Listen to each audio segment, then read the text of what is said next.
Activision has been grinding along with its Tony Hawk franchise for 8 years now, practically uncontested.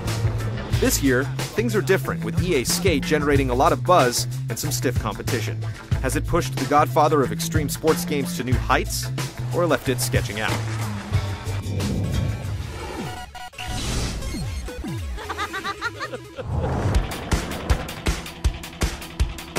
This franchise has gone through many different styles of storytelling over the years, but Proving Ground represents the second year in a row where Bam and the Jackass crew have been supplanted for a more serious story. Skating's about skating, man. Well, it's not that serious. Once again, you start out as an up-and-coming young skater who has to navigate the twisted world of sponsors, competitions, and rival rippers in hopes of turning pro. It still includes lame writing, cliché storylines, and uneven voice acting from real skaters. Alright then, let's see what you got. Maybe someday a skateboarding game will take things a little more seriously, but that's definitely not the case in Proving Ground.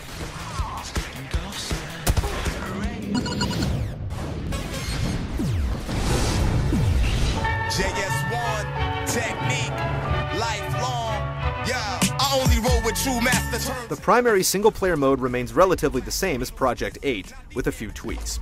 You begin by creating your character from a limited list of options, and then you set out to make your mark, and for the first time in series history, there are a number of ways to do this. After a brief warm-up period, you're introduced to 3 different character classes: the hardcore skater, the career skater, and the rigger. The hardcore skater is very much like the people you see in your local community. They do it for the love, the aggression, and the outlet. Inside the game, this class has the ability to knock down pedestrians with a skate check, which sadly perpetuates awful stereotypes about the sport and its participants. Hardcores are also adept at bowl skating and ripping the lip with slappy grinds. The second class is the career skater, or the Tony Hawk types, who enter every demo or contest they can get into in hopes of scoring magazine or video coverage and ultimately becoming rich. Then there are the riggers.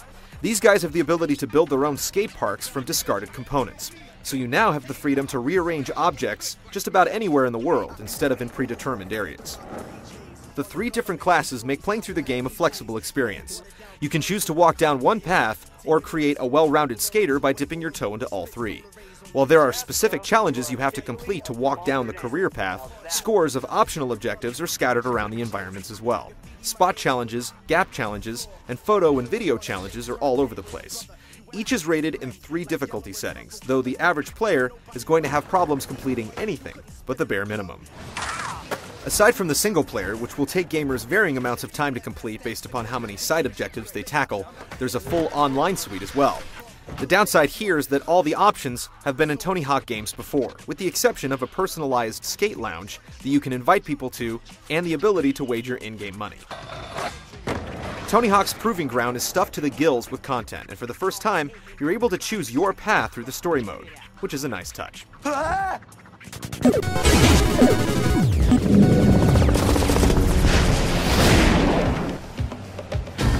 The original Tony Hawk's Pro Skater was a smash hit because it was accessible, yet it made players feel like real skaters for the first time.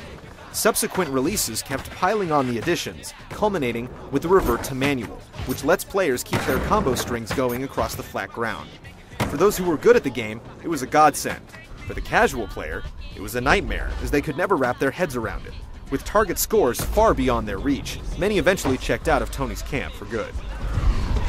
Unfortunately, Neversoft has continued to roll down this snake run for years, constantly adding new gameplay features when the average player never came to grips with the last round. The same holds true here. Last year, Nail the Trick was the big new addition, which allowed players to slow down time and flip the board around with each analog stick representing a foot. This year, 2 new mechanics have been introduced: Nail a Grab and Nail a Manual. The problem is that the game has just become too complicated. To perform either of these new moves, you have to get some air, click both analog sticks, hold one of the triggers, and then be deft at timing the moves, or in the case of the manual, balancing the board using questionably sensitive analog sticks. It's just too much. We've played the series since its inception, and we still have problems trying to combine these tricks together. We can't imagine what a newcomer will go through. Worst of all, nailing these things is required to complete the game. In Project 8, you could get by sparingly using the Nail a Trick feature, but here, you're required to use all 3 slow-mo features, and sometimes combine them into one combo. When you do manage to complete various objectives, you're not given the chance to select which abilities to upgrade. Instead, the game does it automatically based upon how you skate. Do lots of spins, and your spin rating will rise. Love to grind? Your balance meter will become more forgiving. Another new addition to the game is the aggro kick. Basically, you use the shoulder button to push and gain speed. However, if you don't time the kick exactly right, you'll lose all of your momentum, and it can be difficult at times to get that timing right. Especially on the PlayStation 3 controller where there's no rumble to alert you to the proper timing. Anticipating the speed you'll get from this feature is difficult, and considering it's something that every skater learns the first day they hit the streets, it's puzzling why it's even in the game. Those extra few pushes were the move. Not all of the additions have been to the detriment of the series, however. There's a brand new video editing feature that's easily the best in any game to date. Instead of just spitting out a raw clip with a couple of effects thrown on top, you can gather a bunch of clips, trim them down to the essential bits, and then edit them together into one cohesive piece, complete with background music, some killer effects, and a variety of camera angles to choose from. It's pretty addicting, and best of all, the scoring takes into account if you've cut to the beat of the music.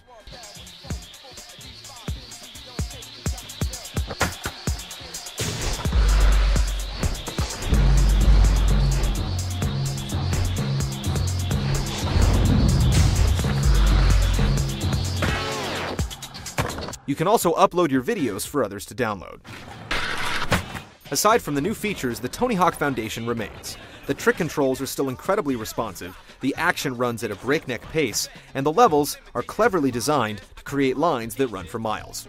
It's still an exaggerated arcade-style look at the sport, but it's a finely honed experience that has mutated over the years to avoid a lot of the minor annoyances that fledgling skateboarding games often overlook. If you've been playing the series for years, then Proving Ground will be the next step up, and a challenging one at that. If you're new to the series, you're going to have a difficult time coming to grips with the unforgiving gameplay that assumes too much of the player.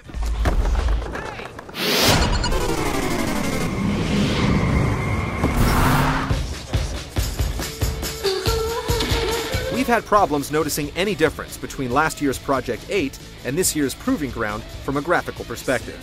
The game runs a little smoother, but the quality of the visuals hasn't really changed. The character models still look like rough approximations of their real-world counterparts, but the animation manages to shine once again.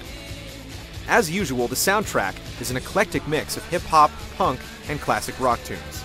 The selections here aren't as enigmatic as past installments, but when you're including this many songs year after year, eventually you're going to run out of classics. The voice acting is generally pretty flat, and while we understand the reasoning behind using the real skaters to voice their characters, maybe it's time to place a priority on quality at the expense of authenticity. Let's just say it's a pretty big deal. The big question on everyone's mind is which is better, EA Skate or Tony Hawk's Proving Ground? We're going to go with Tony on this one, though by a slim margin.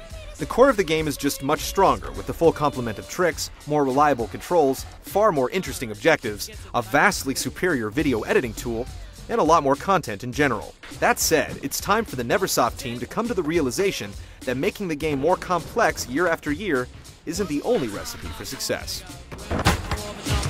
Life